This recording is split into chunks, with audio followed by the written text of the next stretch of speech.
This episode is sponsored by Podmetrics. Podmetrics is a platform we use to get all of the data we need for our shows.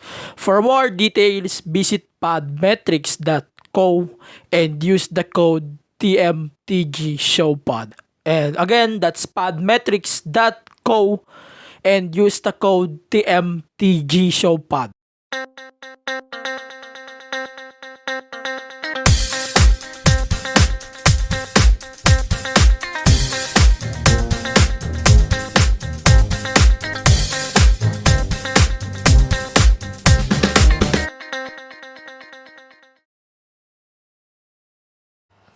Hey! Welcome again to another episode of My Attention to Detail Season 2. Pumipiyok na naman ako, buwisit.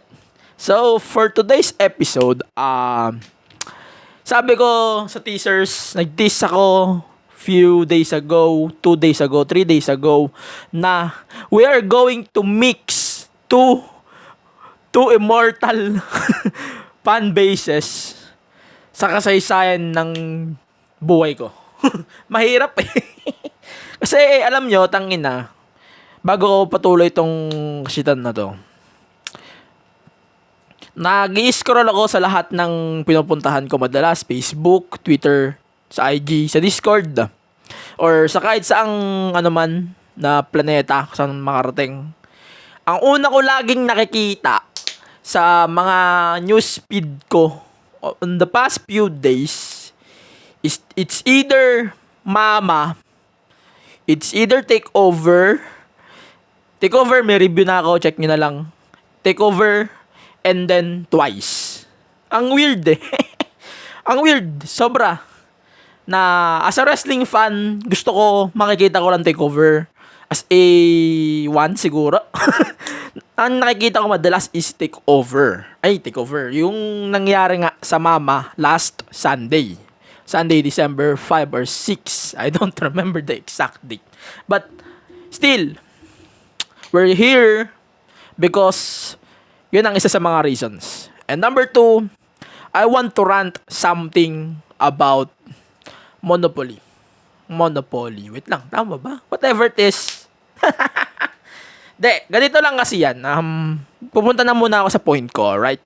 Sa wrestling kasi today, merong mga companies na nagko-collab or I think merong nagsasama sa iisang production to do something or to do some stuff na para sa iba, maganda because of pwede kaming umangat, pwede rin kaming umangat, pwede umangat tong isa, pwede rin umangat tong isa. Parang sama-sama kayo aangat.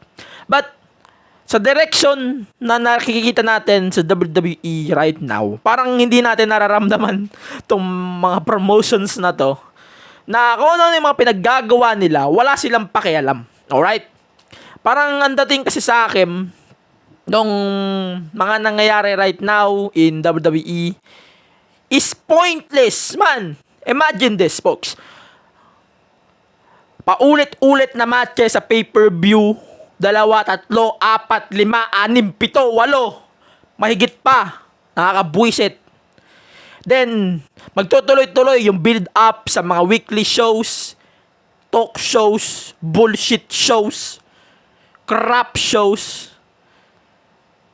And, anong nakikita nyong difference sa ibang promotions? Like AEW meron silang 5 pay-per-view ngayong taon. Most of them are new feuds. Magkakaiba. Hindi siya yung typical na putyo-putyo build up 2 weeks later and then maglabang kayo, bahala kayo sa buhay nyo, mga putang ina nyo, build up. And wala. They got a better pay-per-views every year. They got a better Dynamite every year. They got a better Dark every year. And anong ginagawa ng WWE? For the past year, building up old talents, splitting up tag teams. A lot of times, man. What the fuck is going on? Ito ba ang sinasabi nyong future? Is WWE cares about the future of this motherfucking promotion? Huh? Because I don't think so, man. Di ako, I'm not a hater of their product, but for your information, Vince McMahon, based on my viewing shit,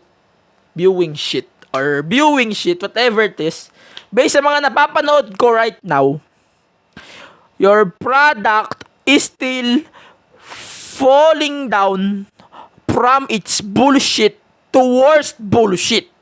Alright? Hindi ko sinasabing merong lahat ng shows nyo pangit. Alright? Merong kasing most of the time, alam mo, may chart dito na nasa taas. Pag malagay natin nasa taas. And then, every week, Raw, pababa, SmackDown, pataas ng konti, NXT, pag malagay natin, palataas ng konti, and then, baba ulit. Ganun eh. Puta. Imagine that, folks. Parang, pababa ng pababa. Ano to, spaghetti? Sex bomb? De, seriously, what the fuck is going on with this promotion, ha? Building up stupid pros. Putang ina. Stupid storylines. Building up old talents. Burying bullshit, continuous bullshit, and napapala nyo, kakapidyo nyo. Yeah, seryoso. As far as I'm concerned, I want WWE na bumalik sa ruthless era, parang ganon na era. Kasi, as far as I'm concerned, wala nang direction tong company na to. Promise. As long as Vince McMahon's concerned, para sa tingin ko, wala nang matinong direction ng WWE. And, kung may magagalit sa akin na WWE fan, magalit kayo sa akin. Fine. Murahin nyo ako. Fine. Sabihan nyo ako ng masama about this promotion. Fine. But, in the end of the day, I'm stating facts right there. Alright? Despite of being loyal sa wrestling, parang nawawala na yung pagka-loyal eh. Ganun eh. Trying something new. Trying stupidity. Wala eh. Like, what the fuck is wrong with this promotion? Seriously. Props to WWE for doing stupid. Seriously. Doing something stupid and continuous stupid things in their promotion. Alright, even NXT, sumasabit na rin eh. Imagine mo, every week, ito lang yung lagi makikita mo. Ayan, imagine mo, Kings of NXT, UE, makikita mo lagi, suntukan, kahit sino-sino, bala-bala na kayo sa buhay nyo, ganon. And then Raw and SmackDown, for example, recently, ayan, paulit-ulit na, Lana, Shayna Baszler, Nia Jax, Beep Up, and then si Asuka. Wala eh, back and forth lang yung nakikita natin stories eh. And then, SmackDown, fine, Roman Reigns is still stupid, motherfucker. But in the end of the day, stupidity in this promotion overall is still exist. Napakalala. Seryoso, napakalala. Imagine mo, na-release si Zelina Vega a few months ago because of her way to rise herself up dahil sa mamanipula ni Vince sa kanilang lahat sa WWE. Think about that. Nagtaas siya ng kilay sa pinakamalakas na promotion sa buong mundo. Imagine that. Nagtaas siya ng kilay kasi alam niya kung anong pinaglalaban niya dito. Ganun eh. Ganun na nakikita natin. Just like other wrestlers na umalis ng WWE, nag-ship to AEW, shooting out everything against WWE. Wala eh. Wala tayong magagawa about that eh. Kasi, kung kagaguhan din ang gagawin nung isa, possible kagaguhan din ang gagawin ng isa. 'Di ba? But, to close the case though, parang, the biggest solution to save this motherfucking promotion right now is simple.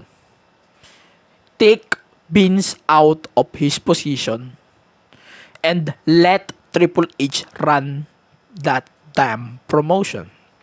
That's the biggest solution. Maybe H can solve the problem. H can collab with other promotions. H can buy everything from his rivals or his rival companies. Ganon.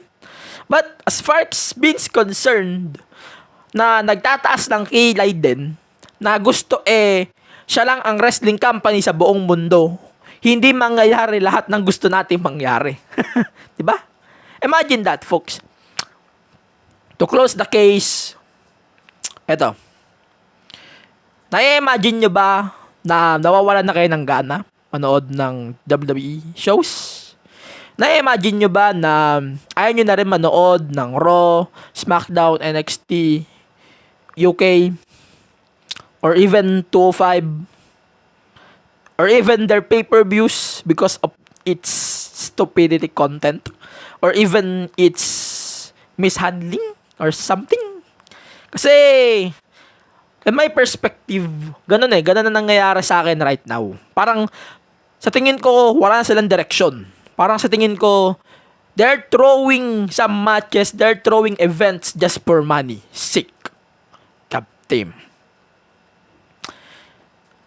Wala If they're going to do money, they need pay-per-views, a lot of pay-per-views. Ayan, bato mo naman bato. Pero, what if ako ang head ng WWE right now? Imagine that. That's a big dream, to be honest, as a wrestling fan.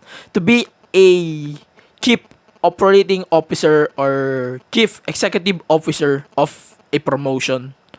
That's a big dream, to be honest.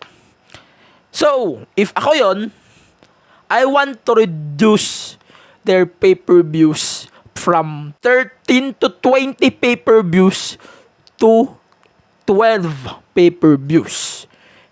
And then yung Big 5, WrestleMania, Survivor Series, Royal Rumble, and then SummerSlam, dapat doon lang nagkikita-kita yung both brands. And then the rest, Raw, and SmackDown, separate the NXT from the shit.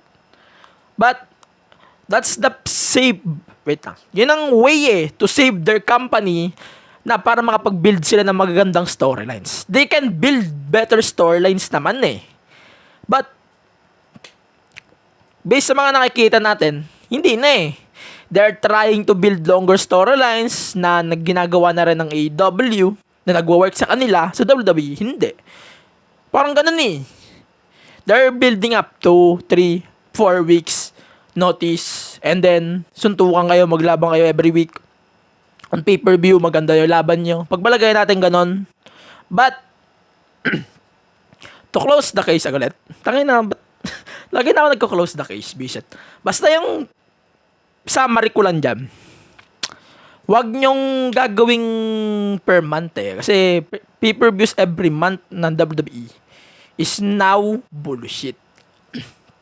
Maganda na yung ginawa nyo ng 2016 to 2017, in my opinion. Na every month siguro, isa lang ang may pay-per-view, isang brand lang.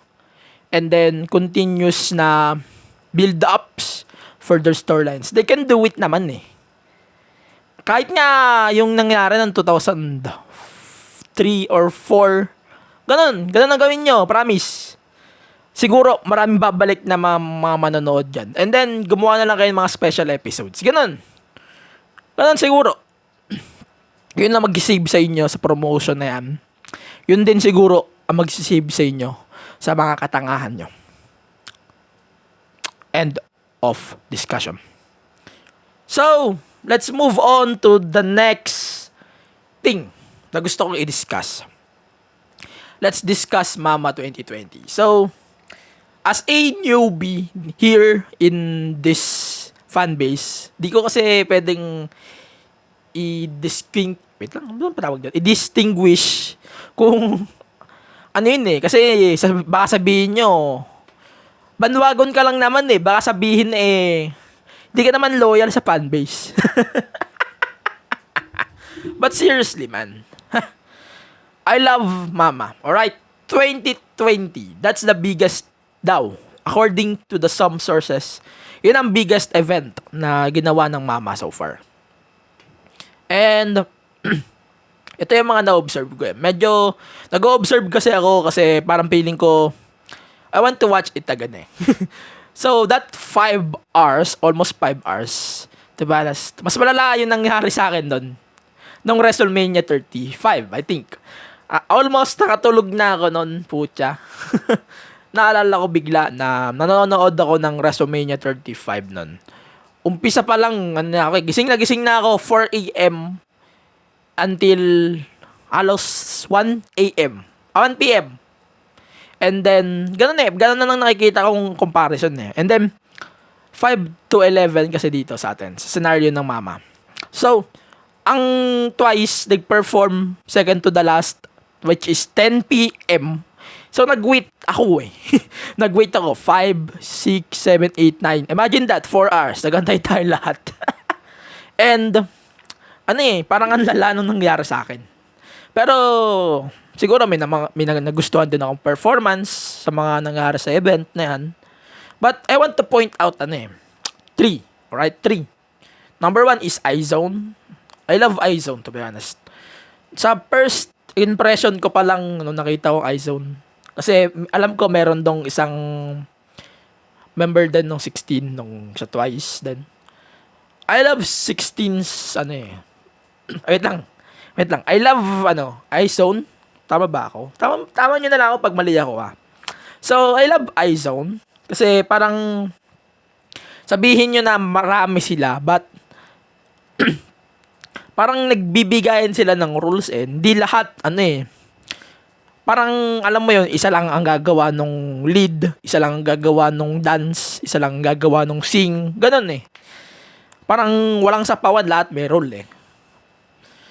Pero, nagandaan ako sa performance nila. Kaya lang, natulugan ko yung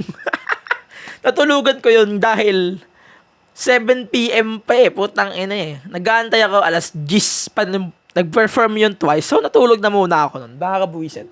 Basta guys, prank ako sa inyo. Huwag yung tutulugan tong iZone. Promise, solid din yan. Parang Twice din yan. Abangan nyo. Pag nag-rise yan sa pataas, promise, abangan nyo.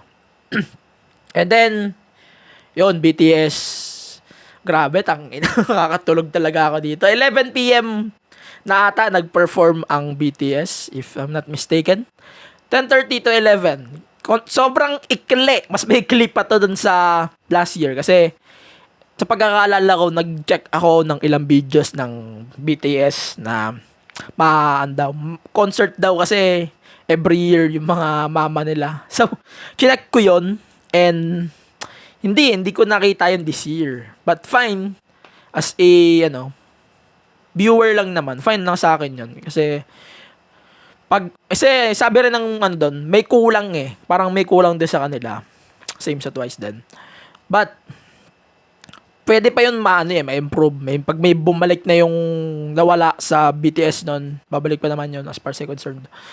Parang sa tingin ko, mas gaganda pa yung performance eh. Maganda yung performance sa akin. Pero,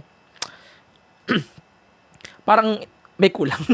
Ganun lang yung impression ko. Tsaka nakakaantok talaga kasi 11 p.m. na eh. Putang ina. Ayoko i-hate. Baka ako yung pagpiyastahan nyo ng hate pag nagkataon. And then ito, Twice. So ito yung nagbo-boom ngayon sa social media. Nagbo-boom ngayon sa Twitter, sa YouTube, sa Facebook, sa Discord, sa kahit saang platform. Ito yung pinaka nag-boom based on my,